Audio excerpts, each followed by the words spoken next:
comme ça, dis-toi que Dieu a béni. Alléluia. Pourquoi? Amen. Parce que la majorité ont eu la grâce, ils ne sont pas là, Amen. ils sont partis au travail. Amen. Voilà, donc nous sommes bénis. Alléluia. Amen. Voilà. Maintenant, le problème, c'est quoi maintenant le problème? Le problème, c'est que si tu veux que les gens, pour avoir une émotion, dans le sens où un petit soulagement émotionnel, parce que tu veux avoir tout autour de toi la foule, il faut prier que les gens puissent trouver le travail de monter et de descendre. Il faut prier à ce que les gens soient disponibles les dimanches. Maintenant, si ce n'est pas le cas, on doit se remettre en cause. C'est qu'il y a un problème. Je dis, si ce n'est pas le cas, on doit se remettre En cause. Amen. Pourquoi? Parce qu'effectivement, bien aimé, la Bible dit, n'abandonnez pas vos assemblées. Ça veut dire que s'il y a des gens qui abandonnent l'assemblée, c'est que nous qui sommes là encore, nous devons être derrière les autres pour pouvoir essayer de soutenir. Peut-être c'est un problème spirituel, d'autres ont été déstabilisés spirituellement, d'autres physiquement, d'autres matériellement. Oui, non? Donc nous sommes tous les garants les uns et les autres. Amen. Prenons l'exemple de Caïn, où Caïn a tué son frère par jalousie, mais le Seigneur nous pose la question expressément, où est ton frère? Oui. Après il dit, est-ce que moi je suis le gardien de mon frère? Le Seigneur dit, non, non, je dois demander parce que quelque part tu as intérêt aussi de veiller sur ton frère. Donc nous également, nous pouvons aussi veiller sur les autres. Ça peut être un sujet de prière, si seulement si tu n'as pas vu l'autre, ça peut aussi être un sujet de pouvoir aller à la recherche des brebis perdues. Ça veut dire chercher à connaître où est l'autre. Ouais, prier et aussi appeler. Mais comment je t'ai pas dit à l'église? Souvent, quand je te vois, mon cœur est dans la joie. Amen. Pourquoi? Amen. Parce que David dit ceci. Je suis dans la joie. Quand on me dit, allons dans la maison de l'Éternel. Il dit, ma joie est parfaite et complète quand je suis dans la présence du Seigneur.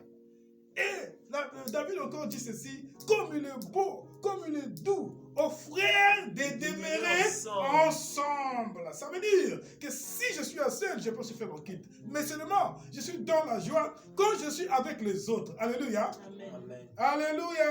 Amen. Donc, ça doit nous remettre en cause et on doit savoir pourquoi. Si on appelle après, ah oui, j'étais au travail, Dieu merci. Mais si tu appelles, oh non, attention, tu as intérêt de prier, que cet esprit soit, et puis après, essayer de chercher des solutions pour que le frère revienne ou la sœur revienne à la maison. On va tous être dans la maison parce que nous sommes une famille. Alléluia. Amen. Nous sommes une famille. Que le Seigneur vous bénisse. Amen. Donc, je vous invite à la prière. Seigneur, nous te disons encore merci. Merci à cause de tes actes de puissance, bienveillance, merveille, de compassion que tu cesses de manifester en nous, Seigneur. Nous avons été, notre Dieu, graciés ce matin, Seigneur, de pouvoir avoir, oh Dieu, l'opportunité, la grâce, notre Dieu, de pouvoir être présent encore une fois ici, oh notre Dieu, dans ce temple béni, qui est ta maison, notre Dieu. Oh Seigneur, nous te disons merci. David dit, je suis dans la joie. Comme il dit, allons dans la présence, allons dans la maison du Seigneur. David dit, comme il est doux, comme il est agréable aux frères d'être ensemble. Seigneur, nous sommes ensemble et nous sommes dans la joie. Pourquoi? Parce que, oh Dieu, vaut mieux, comme dit David, oh, vaut mieux au moins quelques instants en ta présence que 1000 ailleurs, Seigneur. Et encore, Seigneur, aujourd'hui, c'est le jour du Seigneur. Le jour de la résurrection qui a couronné notre rédemption en toi. C'est le jour de l'adoration où nous rendons un culte pour notre Dieu, te dire notre gratitude de ce que toi tu as fait des actes, notre Dieu, redoutables, oh Seigneur, pour nous donner le salut en Jésus et aussi pour nous donner la vie ici-bas. Seigneur, voilà pourquoi nous en sommes reconnaissants, Seigneur. Seigneur, maintenant, notre Dieu, nous voulons t'écouter, oh Dieu. Parce que, Seigneur, quand nous venons à ta présence, Seigneur, tu nous remplis de grâce. David dit, c'est toi qui me remplis de bénédictions. David dit, c'est toi qui me remplis, Seigneur, tu rassasies mon âme. Seigneur, nos âmes ont besoin de toi. Nos âmes ont soif de toi, Seigneur. Trop de réalités, Seigneur. Trop de problèmes, trop de contraintes dans le monde, dans la chair, Seigneur. Mais nous avons besoin d'être fortifiés. Nous avons besoin, oh notre Dieu, nous avons besoin de ta présence. Nous avons besoin de toi, Jésus. Alléluia. Voilà pourquoi, Seigneur, maintenant, nous te recommandons au Seigneur ces moments bénis où nous voulons t'écouter. Seigneur, que la chair se taise, que le monde, oh notre Dieu, avec ses oreilles se taise. Mais Seigneur, que nos oreilles spirituelles s'ouvrent. Oh Seigneur, que nos âmes, Seigneur, soient, oh notre Dieu, réceptives à ta parole. Pour pour que notre Dieu, nous puissions être bénis. Et nous savons pourquoi nous venons en ta présence. Et pourquoi, oh notre Dieu, dans l'intérêt, notre Dieu, dans l'intérêt de sauver nos âmes, dans l'intérêt, notre Dieu, d'être bénis spirituellement, d'être bénis sur les 3 dimensions. Seigneur, bénis-nous en ce moment par ta parole, selon ta grâce, Seigneur. Bénis l'instrument qui t'est choisi, selon ta grâce, selon ta miséricorde, pour la gloire de ton Seigneur. Sanctifie encore pour une fois ta parole de vérité et sanctifie ton peuple au nom puissant et glorieux de celui qui est le maître de l'œuvre, Jésus-Christ notre Seigneur. Alléluia. Amen. Amen. Bien-aimés frères et sœurs, la parole que nous avons aujourd'hui comme parole de méditation, inspirée par l'Esprit, le thème est ainsi intitulé « Le choix de l'Esprit, folie pour les hommes ».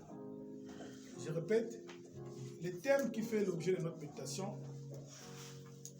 est ainsi intitulé « Le choix de l'Esprit, folie pour les hommes ». Alléluia. Amen. Et cette parole est soutenue dans l'épître des Corinthiens, l'épître aux Corinthiens, chapitre 1, excusez-moi, 1 Corinthiens, chapitre 1, le verset 27. 1 Corinthiens, chapitre 1, le verset 27. 1 Corinthiens, chapitre 1 Corinthiens, chapitre 1, le verset 27. Alors, nous demandons... tu peux... Non, vas-y. Non, bon, il faut aller, frère. Vas-y. Je lis la parole de Dieu. 1 Corinthiens, chapitre 1, au verset 27. C'est ça? Mais Dieu a choisi les choses folles du monde pour confondre les sages. Dieu a choisi les choses faibles du monde pour confondre les fortes. Amen. Amen. Amen. C'est bon. Alors, bien aimés frères et sœurs dans le Seigneur, c'est Paul qui va écrire. Paul écrit, vous devez savoir que les épîtres sont des lettres. Les lettres, ça veut dire que Paul, après avoir établi ou construit des églises, il était ailleurs, il n'était pas là où il avait construit l'église, il vivait plus avec le peuple, là où il a construit l'église. Ça veut dire c'est comme si un pasteur missionnaire qui a établi cette église ici, et après avoir établi l'église, il a passé un pasteur, et après il se retrouve quelque part. Et là, maintenant, il surveille de loin ce qui se passe ici. C'est comme ça avec Paul. Et Paul, finalement, à chaque fois, a des nouvelles de ce qui se passe de là où il avait établi. Finalement, on lui dit qu'il y a un problème de complexe qui se passe à l'église. Je dis un problème de complexe. Complexe comment? Ça veut dire que la majorité des gens qui avaient reçu la parole étaient des gens de la basse classe. La basse classe veut dire la classe de personnes modestes ou de grande précarité. Ça veut dire quoi? Ça veut dire que, vous savez, dans la société, il y a des catégories de classes. Il y a ceux qui sont des bourgeois, des intellects, disons, du haut niveau, et il y a des gens qui sont de la classe basse. Mais les gens qui acceptaient facilement l'évangile, c'était des gens de la classe basse. C'est comme on pouvait dire, c'était aussi des esprits de la société. Ça veut dire des gens qui n'étaient pas là à réfléchir beaucoup, des philosophes, mais c'est des gens simples, des gens qui avaient vraiment des gens très simples. Donc des ouvriers, c'était des gens qui n'étaient pas instruits, c'était des gens qui étaient aussi près de pauvres. C'est eux qui acceptaient facilement l'évangile. Et c'est eux qui constituaient l'église. Alléluia. Amen. Alléluia. Amen. Voilà. Que le Seigneur vous bénisse. Amen. Alors donc, finalement, les gens qui étaient en train de construire l'église, cette catégorie de gens, étaient aussi complexés. Donc, ils étaient complexés pourquoi? En voyant que parmi eux, bon, il n'y a pas de gens forts, il n'y a pas de gens intelligents, il n'y a pas de gens selon la chair. Vous comprenez? Alors, du coup, Paul, saisi de cette affaire, inspiré par cet esprit, va écrire. Il va écrire, il va dire, effectivement, il va répondre pour dire, attention, vous êtes le choix de Dieu. Il dit, Dieu a choisi les choses qui sont des choses faibles, des choses qui sont des choses méprisables, des choses rejetées ou rejetables, que Dieu a choisi pour confondre la sagesse des hommes, pour confondre la manière de voir des hommes charnels ou des hommes de ces mondes. Donc, il va leur donner cette épître comme une réponse pour leur exhorter, pour leur fortifier, pour leur reconforter dans leur complexe et pour leur faire voir la vision de Dieu. Alléluia. Alléluia. Alors, bien aimé, le premier point, nous parlons du choix. Le choix de l'esprit. Bien aimé, frères et sœurs dans le Seigneur, le monde a sa conception. Le monde où nous vivons a sa conception. Et cette conception, c'est la conception de tout un chacun, la conception d'une manière générale de tout le monde. Donc nous vivons dans un monde où tous nous avons une conception de façon générale. C'est-à-dire que la façon de voir les choses, c'est ce qui peut attirer notre attention, ce qui peut fasciner nos regards. C'est ce que nous considérons. Dans la logique de la chose telle que nous le savons. Ça veut dire quoi? Alléluia. Amen. Alléluia. Amen. Donc les gens ont leur conception. Bien aimé. La conception des hommes telle que tu dois faire les études forcément pour réussir. La conception des hommes, tu dois être belle forcément pour marier. La conception des hommes, tu dois avoir le diplôme pour avoir un bon travail. Alléluia. C'est la conception des hommes. Voilà pourquoi vous allez voir qu'une fois les parents ont les enfants, si déjà un enfant qui n'est pas en train de bien donner à l'école, va déjà commencer à maudire l'enfant là. Toi là, tu seras le dernier de la famille. Toi là, tu n'as pas réussi. L'enfant n'a pas la tête que tu veux. Le Seigneur ne va pas donner la grâce d'avoir la tête. Mais l'enfant peut avoir des qualités. Alléluia. Mais les parents vont forcer, surtout s'il a une vision comme quoi ce qu'il veut, c'est ce que l'enfant doit faire. Donc, il veut pousser l'enfant à faire ce qu'il veut faire. Soit il est complaisant sur quelque chose. Ah, les enfants d'un tel, dans ma famille, il y a des médecins, il y a des avocats, il y a de ceci. Moi aussi, dans mon ventre, dans ma famille, je veux que ça soit comme ça. Et qu'est-ce qu'il fait? Il pousse les enfants. Et il introduit un petit peu les enfants, c'est cette idéologie. Que moi, je veux que vous aussi, vous devez être ceci, vous devez être cela. C'est tout à fait normal. Tout à fait Normal. selon la conception des hommes. Alléluia. Amen. D'où le parent force les enfants. Le parent est en train de faire tout. Il se donne en tant qu'un parent responsable pour se donner à l'éducation de son enfant. Mais c'est pendant qu'il est en train de remarquer, selon la logique des choses ou selon la confusion des choses, il y a un enfant qui est en train d'être faible. Ça veut dire que l'enfant est toujours échoué. Alléluia. Ça veut dire que l'enfant là n'arrive pas à réussir comme les parents ont en train de donner tous les moyens pour qu'il puisse réussir. Fin de compte, les parents commencent à prononcer des paroles de malédiction sur l'enfant. Toi là, c'est pas la peine. Toi là, tu seras raté. Toi là, toi là. Et fin de compte, bien aimé, beaucoup des enfants aujourd'hui ont été maudits par leurs parents. Mais cependant, selon la vision de Dieu, certains parents sont confondus. Comment? L'enfant qu'il rejetait, l'enfant qui n'était pas intelligent à l'école, l'enfant qui n'a pas pu faire l'école, l'enfant qui n'a pas pu faire, l'enfant qui n'a pas pu, c'est l'enfant que Dieu bénit. Alléluia. Amen. Alléluia. Amen. Bien aimés frères et sœurs dans le Seigneur, le choix de l'esprit. D'abord sur le plan spirituel. Vous devez savoir que nous tous nous sommes venus, nous avons été choisis par grâce. Parce que nous, ce n'est pas d'abord nous qui avons aimé Jésus-Christ en premier. C'est Jésus qui nous a aimés en premier. Alléluia. Amen. Dans la préscience et dans la providence de Dieu, Dieu t'avait choisi pour être enfant de Dieu.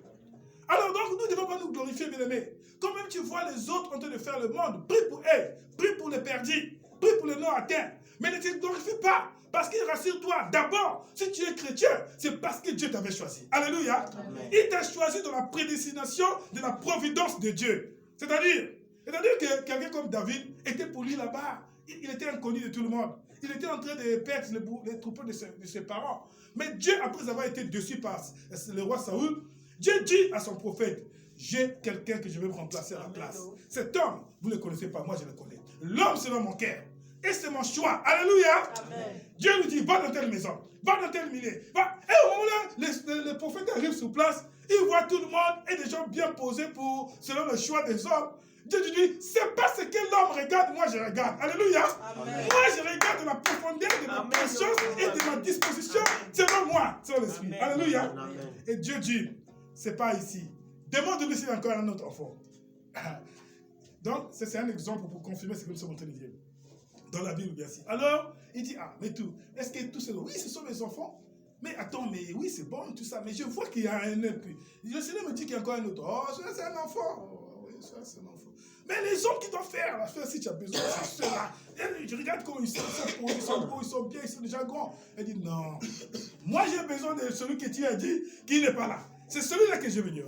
C'est un enfant. Il dit oui, va le chercher. Il va chercher comme ça, il dit voici l'homme selon le cœur de Dieu.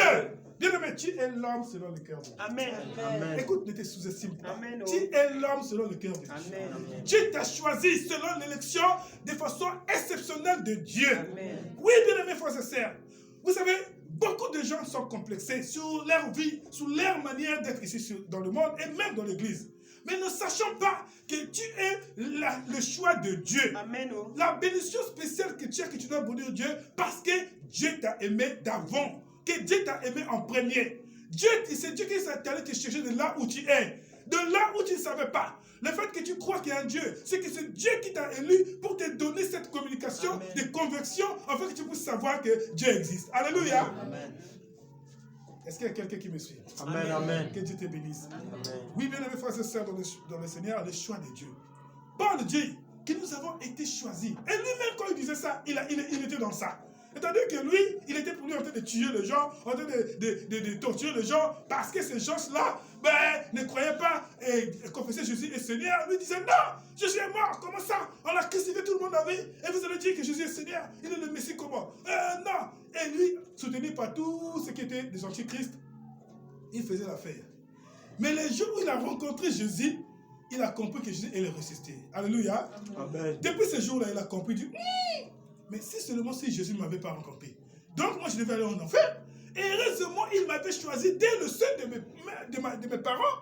Donc depuis, j'ai été élu. Après, c'est là où il commence à dire, Paul, serviteur de Dieu. Non selon les hommes, mais selon Dieu. Alléluia. Amen. Alléluia. Amen. Bien mes frères et sœurs, nous sommes dans le choix. Alors, est-ce que si tu as compris que tu es le choix de Dieu, bénis Dieu. Mais seulement, ne te glorifie pas. Parce que la grâce est imméritée. La grâce est imméritée. Bien mes frères et sœurs, alors, ce que Dieu a choisi par l'esprit, pas selon les hommes. Vous savez, il y a des hommes qui font des élections, hein, même à l'église, qui est partout. Dans la Bible, nous avons entendu, après Jésus est mort, et une fois Jésus est mort, les apôtres se sont retrouvés, ils ont dit, bon, nous étions 12, mais comme le 12e s'est suicidé, c'est Judas, alors il nous faut trouver quelqu'un qui va le remplacer, qui était avec nous, qui marchait avec nous, et donc qui peut remplacer Judas. Bien aimé, ils ont fait comme ça se fait dans l'ordinaire. Ils ont fait un tirage au sort. Parmi les gens qu'ils ont choisis, alors ils ont trouvé, ah, c'est Matthias. Bien aimé, qui a déjà entendu Matthias parler dans la Bible? Qui a déjà dit quelque part où Matthias a parlé? Là, on a parlé de Matthias. Là, on a dit le nom de Matthias. C'est seulement le jour-là. Mais, oh, l'homme selon le cœur de Dieu, selon le choix de Dieu, c'était qui? Paul, apôtre, non selon les hommes, mais selon Dieu. Mais même à l'église, nous pouvons faire des choix. Un tel, toi, c'est ça. Un tel. Mais tantôt, le choix, c'est pas ça. L'esprit a son choix. Maintenant, l'esprit, le choix de l'esprit a été toujours de façon incroyable. Ça veut dire que le Saint-Esprit, il parle et il fait de façon à dépasser l'entendement. L'Esprit de Dieu fait son choix de façon à confondre la réalité. C'est ce qu'on appelle l'ironie de sort, l'ironie de situation, l'ironie de l'histoire. Alléluia. Yes. Je vais vous expliquer ça veut dire quoi. Donc, la façon que les gens établissent là, la façon que les gens disent c'est ça la conformité. Dieu confond cela. Alléluia. Mesdames et frères et sœurs dans le Seigneur, nous sommes nombreux à être des confusions pour certaines personnes. C'est-à-dire que toi, tu dois être une confusion pour certaines personnes. La façon que les gens te voyaient, la façon que les gens te traitent, la façon que les gens te considèrent. Mais selon Dieu, Dieu les confond et il te voit autrement. Alléluia. Mesdames et frères et sœurs, il ne faut pas trop être complexé. C'est-à-dire que considère-toi avec humilité devant le Seigneur. Que tu es le choix de Dieu. Et puisque tu es le choix de Dieu, tu es un sujet de mystère vis-à-vis des hommes. Alléluia. Tu es un sujet de mystère. Je répète, tu es un sujet de mystère. Les gens me disent, ah, mais comment il a mérité ce qu'il a alors que lui n'a pas le droit? Alléluia. Les gens aiment le mérite, comme je vous le dis. Dans la conformité des gens, tu dois être à l'école et tu dois avoir tel diplôme. Mais tu vas exceller, ça veut dire tu vas évoluer plus que celui qui a ce diplôme. Même dans le métier, même dans le domaine. Les gens ne considèrent pas. Oh, tu n'as jamais fait telle formation. Mais ils sont surpris de voir que tu fais des exploits dans le domaine sans pourtant que tu aies une formation comme eux. Alléluia. Amen. Mais comment? C'est Dieu. C'est Dieu. Alléluia. Amen. Dieu veut te parler aujourd'hui. Parce que toi, dans ta tête, il y a trop de complexes. Beaucoup de chrétiens complexés. Et beaucoup de ceux qui se considèrent et rejettent les autres. Ici, Paul est en train de résoudre le problème comme quoi il y avait aussi certaines personnes qui sont venues à l'église avec leur moi. Orgueil. Donc moi, je suis diplômé. Moi, j'ai fait des études. Moi, j'ai tel métier. Moi, j'ai telle situation. Et ils considèrent que les autres ne sont pas, sont le moindre des gens. Alléluia. Amen. Mais Paul dit, attention. Votre perception des choses, votre vision des choses, ce n'est pas Dieu. Vous devez reconnaître que à l'église, c'est d'abord le choix de la grâce que tout le monde nous avons été graciés. Pour être là comme étant des enfants de Dieu. Et en étant des enfants de Dieu, nous devons faire attention. Si tu as un talent, ça soit pour l'édification et pour l'harmonie des autres. Mais ça ne soit pas pour que tu puisses venir écraser les autres. Ça ne soit pas pour que tu viennes étouffer les autres.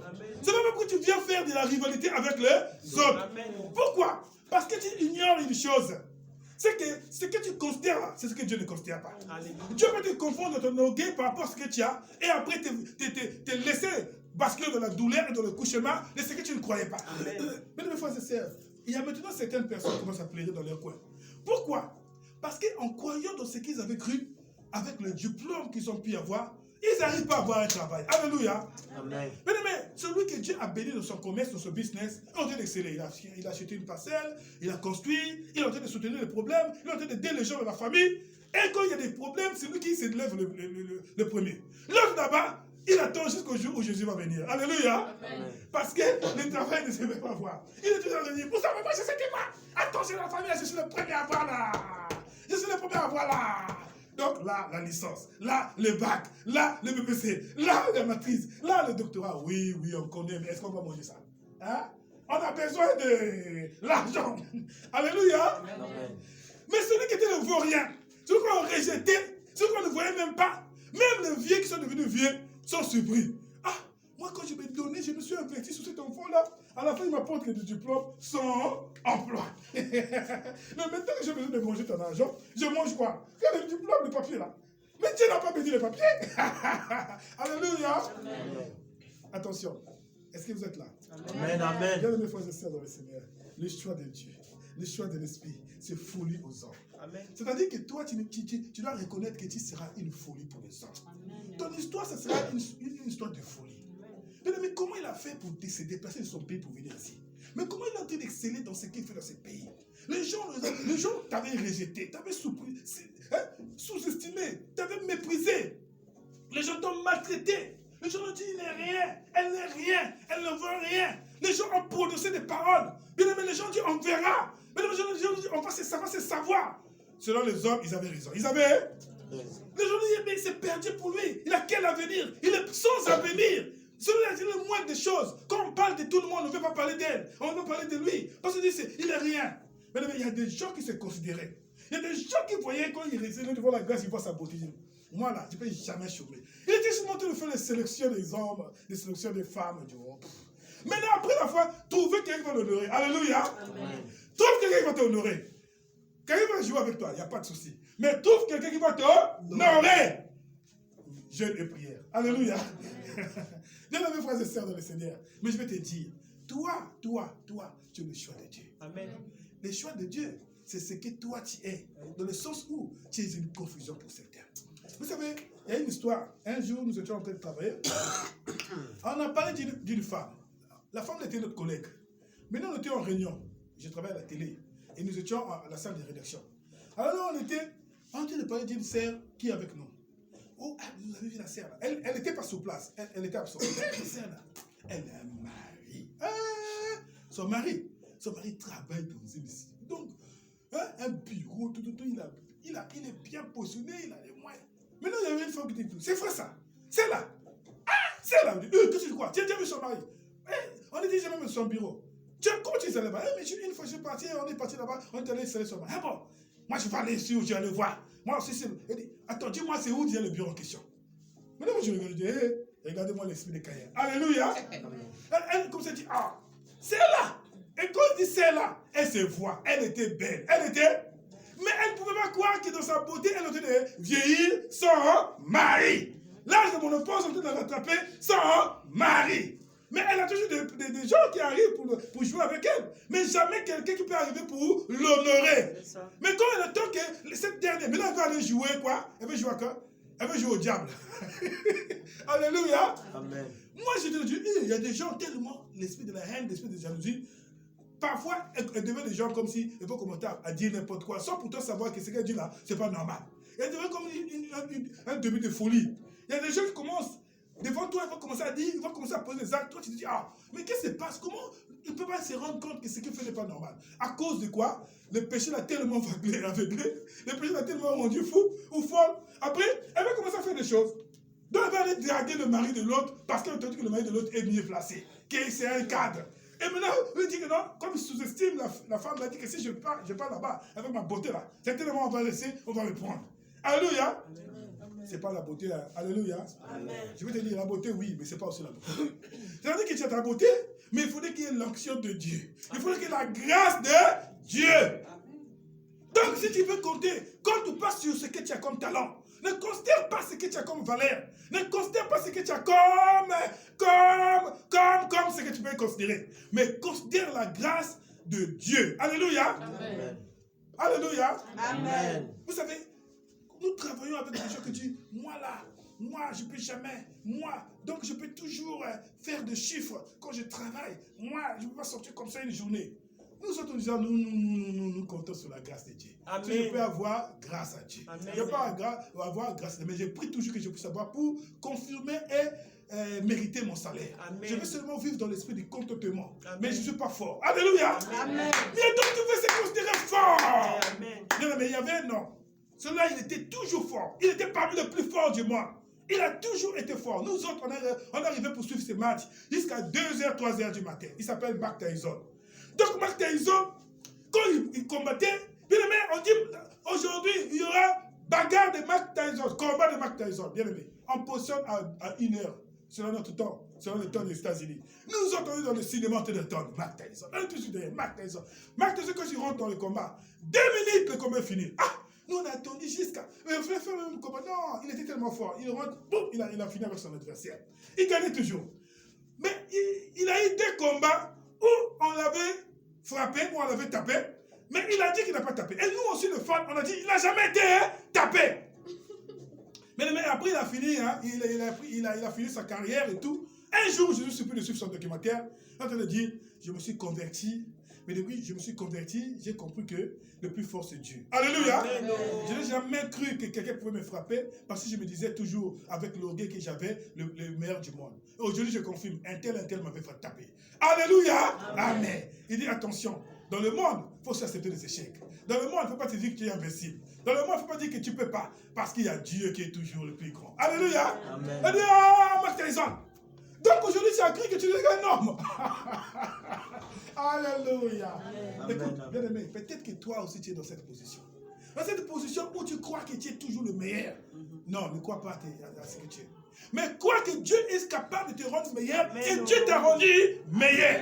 Amen. Et crois que si tu n'es pas encore meilleur, Dieu te rendra meilleur. Amen. Bien aimé frères et sœurs, je te le dis au nom de l'Esprit de Dieu qui nous a unis ici. Rassure-toi que la conception, la vision des hommes reste la vision des hommes. Dieu a une perception propre à lui. Confie-toi en le Seigneur. Quel que soit là où tu penses que tu es limité, là où tu peux t'en sortir, Dieu fera des exploits avec toi. C'est-à-dire que Dieu va confondre certaines personnes qui a dit celle-là elle est finie, celle-là elle ne va pas s'en sortir, celle-là elle n'aura jamais de situation, ou celle-là n'aura jamais de situation. C'est-à-dire que même si tu es le plus ridiculisé de ta famille, même si tu es le plus méprisé de ta famille, rassure-toi, il y a quelqu'un qui est là pour t'accueillir. Et ici, il t'accueille, c'est Jésus. Alléluia. Amen. Écoute. Dieu a choisi des choses qui est des choses, comme la Bible dit, folie. Folie. Les hommes ne peuvent pas croire. Ils vont dire, ça c'est quel miracle. C'est là où Dieu va manifester sa gloire. Alléluia. Amen. Tu as toujours entendu ces choses. Mais aujourd'hui encore ce matin, je veux encore fortifier ton cœur. Écoute, tu vas aller plus loin dans le Seigneur. Amen. Tu vas évoluer de l'excellence à l'excellence. Amen. Dans le Amen. sens où les gens diront, celui-là c'est Dieu. Celui-là c'est Dieu. Oui, ce soit dans ta famille, ce soit dans ton milieu, dans là où tu es. Bien aimés frères et sœurs, les gens qui ont des moyens, les gens qui ont des talents, les gens qui ont des diplômes, les gens qui ont l'argent, ils seront surpris. Avec le peu que tu as, avec ce que tu as, le Seigneur fera des exploits. Alléluia. Oui, avec les rien que tu as, le Seigneur va confondre. Alléluia. Amen. Non, non, non, non. Enlève l'esprit de complexe. Demande pardon. Si tu étais complexé, oh, celui-là n'a pas de niveau. Oh, celui-là n'a jamais étudié. Bien-aimé, tu vas faire des exploits plus que celui qui a étudié. Et tu vas faire des exploits plus que celui qui a des niveaux. Tu vas faire des exploits plus que celui qui pense qu'il y a quelque chose. Donc tu seras un sujet d'étonnement. Tu seras un sujet de folie pour ton histoire. Alléluia. Bien-aimé, moi qui vous parle, je le dis. Et c'est vrai, bien-aimé, frères et sœurs. Donc vous ne pouvez pas croire, mais c'est la vérité. Je vous dis, Dieu est réel et il est vrai. Et ce qu'il fait, c'est des choses incroyables. Alléluia. Et qu'est-ce qu'il fait? La Bible dit, pour confondre les hommes. Pour confondre les... Mais non, les hommes ont toujours parce que l'homme, c'est un être rationnel. Rationnel veut dire, il a la raison. Donc il doit raisonner. L'homme a toujours fait chaque sujet de sa vie et du monde, il a toujours fait des calculs. Il a toujours voulu avoir des réponses selon des questions par rapport au raisonnement scientifique. Le raisonnement scientifique veut dire, oh, c'est pas la foi. C'est pas là. Si tu dis à un homme intelligent, 1 plus 1 égale 2. Comment? Tu te diras non, tu prends 1, tu fais plus, et 1, ça fera 2. C'est ça, non? Maintenant, dis à un homme que non, attention, ce que tu dis là, c'est faux. 1 plus 1 égale pas 1, égale à 1. Est-ce qu'il va quoi? Scientifiquement parlant, est-ce qu'il va quoi? Pourquoi? Parce que ça démontre comme ça. Mais Dieu te dit que 1 plus 1 égale à 1. Comment? Mais par la foi, et la foi se démontre que par la foi. Comment? Une femme et un homme, quand ils s'unissent, ils deviennent une seule chair. Ça devient un. Bien aimé, si tu as un problème dans la maison, si tu es